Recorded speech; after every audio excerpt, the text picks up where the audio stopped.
Systemic change follows failed governance. Leadership learning. On 13 February 1689, the Convention Parliament of England formally adopted the Declaration of Rights, later enacted as the Bill of Rights in December 1689. This milestone followed the Glorious Revolution of 1688, which saw the Catholic King James II flee England after William of Orange landed with Dutch forces at the invitation of 7 English nobles. The Bill of Rights established that Parliament possessed supreme authority over the Crown, prohibited the monarch from suspending laws without parliamentary consent, guaranteed free elections, and ensured regular parliamentary sessions. These provisions fundamentally transformed English governance by constraining royal prerogative and establishing parliamentary sovereignty as the cornerstone of constitutional monarchy. The events leading to this transformative moment reveal the culmination of decades of constitutional struggle between Crown and Parliament. James II's attempts to expand royal power, his promotion of Catholic interests in a predominantly Protestant nation, and his establishment of a standing army without parliamentary approval created widespread alarm among political and religious leaders. When James's second wife gave birth to a son in June 1688, ensuring a Catholic succession, Protestant nobles took decisive action. Their invitation to William of Orange, husband of James's Protestant daughter Mary, precipitated James's abdication and flight to France in December 1688, enabling a largely peaceful transition of power. The Convention Parliament, convened in January 1689, faced an unprecedented constitutional question. England had no monarch, yet the traditional understanding held that Parliament existed only through royal summons. This paradox forced parliamentary leaders to articulate fundamental principles about the source and limits of political authority. The Declaration of Rights, presented to William and Mary before their coronation, represented not merely a list of grievances, but rather a contractual framework establishing conditions for legitimate rule.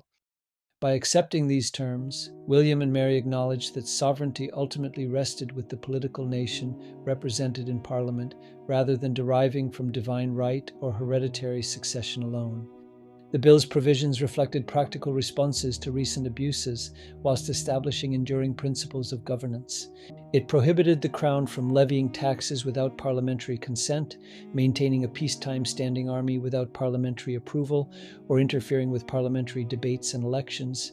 It guaranteed subjects the right to petition the monarch, established that parliamentary elections must be free, and required frequent parliamentary sessions.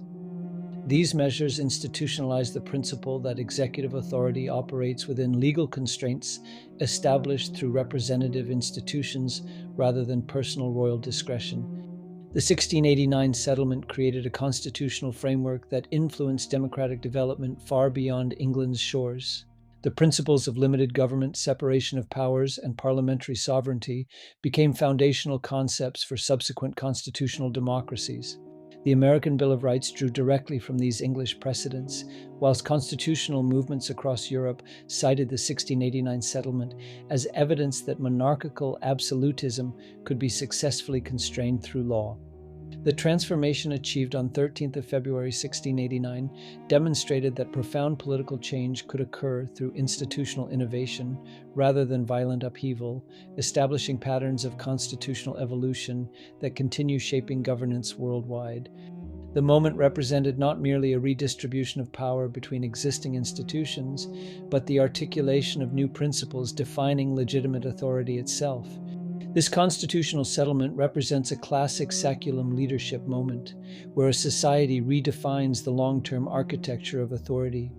The shift from monarchical prerogative to parliamentary sovereignty created a new governing signal that would guide political behavior for generations. Understanding this signal transformation provides a foundation for interpreting the deeper lessons about systemic change that follow. Change leadership lessons.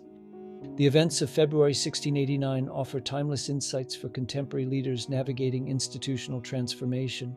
Leaders of change recognize that systemic transformation becomes possible when existing governance structures demonstrably fail to meet contemporary needs and expectations.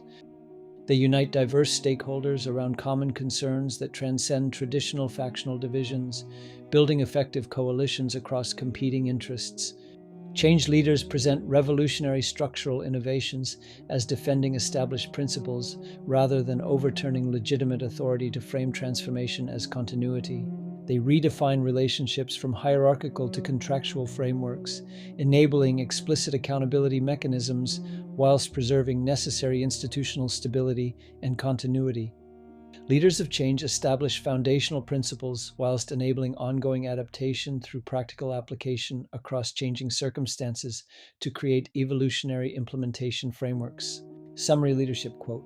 Enduring change transforms power from inherited privilege to earned authority through explicit accountability, uniting divided stakeholders around principles transcending immediate crisis. Application. Change leadership responsibility 3. Intervene to ensure sustainable change. These lessons transcend history and point directly to the responsibility leaders carry to intervene when governance structures fail to meet contemporary needs. Change leaders must identify the precise moments when existing institutional arrangements undermine rather than support organizational effectiveness. Sustainable change requires recognizing when current authority models produce consequences that erode legitimacy rather than reinforcing accountability. Within organizations, this manifests when leaders maintain hierarchical decision-making structures. Despite evidence, they prevent necessary adaptation, delaying critical structural intervention. Deferred redesign compounds dysfunction by preserving outdated power relationships beyond their useful lifespan. Effective leadership intervention demands establishing explicit contractual frameworks that replace inherited privilege with earned authority through demonstrated performance.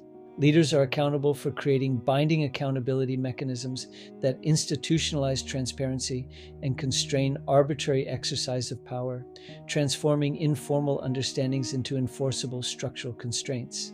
This requires decisive action to redesign governance architecture whilst building evolutionary frameworks that enable ongoing adaptation across changing circumstances, ensuring transformation endures beyond initial implementation.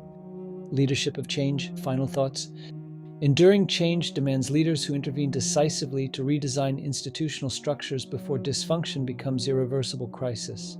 Today's leaders possess unprecedented advantages through AI-powered analytics and predictive insights, yet the fundamental responsibility remains unchanged.